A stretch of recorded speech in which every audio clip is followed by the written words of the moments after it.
حدیث میں آتا ہے کہ للصائم فرحتان، روزہ دار کے لیے دو خوشیاں ہوتی ہیں. ایک خوشی جو اس کو روزہ افطار کرنے کے وقت حاصل ہوتی ہے، اور ایک خوشی جو اسے اپنے رب کی ملاقات کے وقت حاصل ہوگی. تو گویا افطار ایک بہترین خوشی کا وقت ہے. کیوں؟ وہ خوشی اس لیے ہوتی ہے کہ سارا دن ہم ایک عبادت کی کیفیت میں ہوتے ہیں، کھانے پینے سے پرہیز کرتے ہیں، ہماری روح پروان چڑھتی ہے، اور جب ایک لمبے وقفے کے بعد کھانے کو کچھ ملتا ہے تو اس کھانے کی ہم قدر کرتے ہیں، اور وہ کھانا ہماری صرف جسم نہیں بلکہ روح کی خوشی کا سبب بھی بنتا ہے. ایسے میں انسان واقعی خوش ہوتا ہے، اور ایک پانی پینے کے بعد جو اسے سکون کی کیفیت حاصل ہوتی ہے، اس کی سوچ اور اس کے خیال اور اس کے احساس میں کیا ہوتا ہے کہ جو بھی دن بھر میں نے کوشش اور مشقت کی، میرا رب اسے قبول کر لے، اور جب میں اپنے رب سے ملاقات کروں تو وہ ملاقات واقعی خوشی کا وقت ہو. آپ دیکھیے کہ افطار اور رب کی ملاقات کو ساتھ ساتھ بیان کیا گیا ہے. اللہ کی ملاقات کا وقت بندہ مومن کے لیے انتہائی خوشی کا وقت ہوگا، لیکن یہ خوشی کس کو نصیب ہوگی؟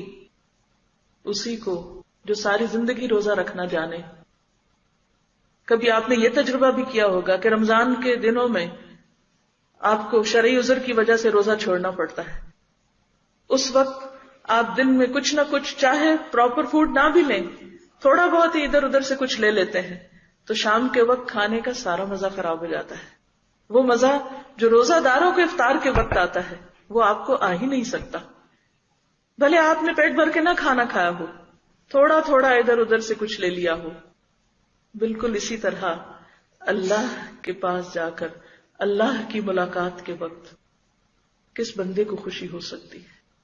اسی بندے کو جو مکمل روزہ رکھ کے آئے، جو اللہ کے سامنے اس حال میں کھڑا ہو کہ یا رب تیری خوشی کی خاطر میں نے یہ بھی چھوڑ دیا اور یہ بھی چھوڑ دیا اور یہ بھی چھوڑ دیا.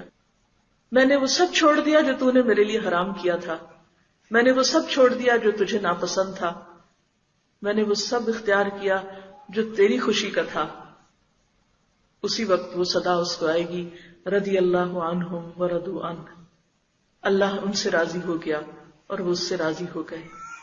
کیا یہ خوشی اس کو نصیب ہو سکتی ہے کہ جو اللہ سے ملے اور اللہ اس سے ناراض ہو، اللہ اس پر غضبناک ہو، جو اللہ کے حق مار کر دنیا سے جائے، جو بندوں کے حق مار کر دنیا سے جائے، جو بندوں کو ذلیل کر کے دنیا سے جائے، جو بندوں کو ستا کر دنیا سے جائے؟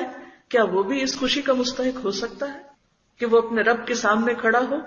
کیا وہ ایک مجرم کی حیثیت میں کھڑا نہ ہوگا؟